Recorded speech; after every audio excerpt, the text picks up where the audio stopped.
The scene opens on Rachel at night, restless, pacing her room, phone in hand.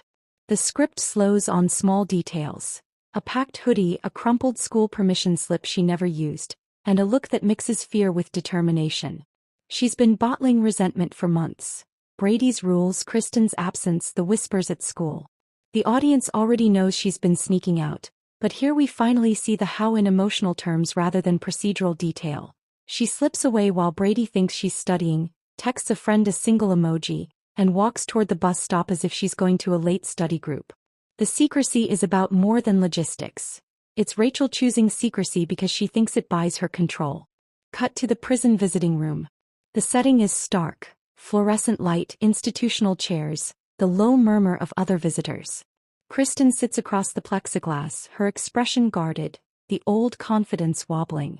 For a beat there's relief. Mother and daughter together after so much distance. But the relief is fragile. Rachel's face is not merely joyful, it's raw. She begins to speak slowly, each sentence a measured unspooling of something heavy she's been carrying. Rachel's confession is staged for maximum emotional impact rather than as a police report. She tells Kristen she's been lashing out. At school, at people who remind her of being controlled, and that one night the anger turned into action. The horrifying truth isn't delivered as a single neat line. It's told in fragments. An argument, someone pushed, a scream, an ambulance. The audience gets the horror through Rachel's voice catching as she describes seeing someone on the ground, realizing what she'd done, and then running away because she was terrified of losing everything. The script keeps the details intentionally ambiguous at first.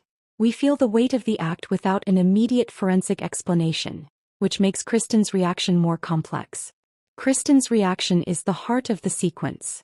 At first she leans into the manipulative instinct, quick comfort, whispered tactical reassurance, "We'll handle this." A line meant to calm Rachel but also to plant the seed of a plan. Then in a quieter moment guilt surfaces. Kristen sees the face of the child she's shaped with her own survivalist morality.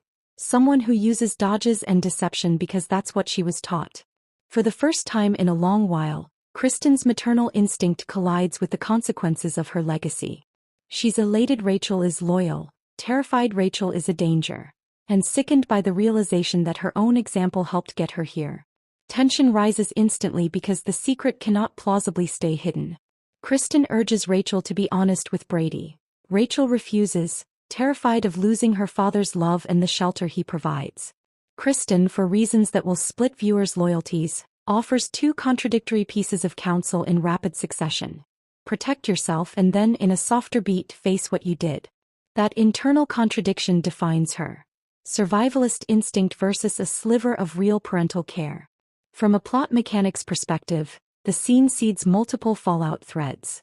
A teacher or classmate mentions an incident at school. A security camera or a neighbor's testimony later ties Rachel to the scene. Brady notices inconsistencies and follows a hunch, or someone close to the hurt victim, if it's a recognizable Salem face, starts asking questions that lead to suspicion. The show uses that ambiguity to make viewers squirm. Who will find out first and what will they do? Brady's eventual discovery of Rachel's secret is explosive. The writers will almost certainly stage an emotionally brutal confrontation rather than a quiet police call. Brady's betrayal is not only about the act itself but about the deception. Rachel lied to him and slipped away from his guardianship. He vacillates between protective father and righteous anger, the classic Brady posture. And the drama intensifies because he loves both his daughter and his principles. Brady's instinct is to shield Rachel, but the legal and moral realities push him toward accountability.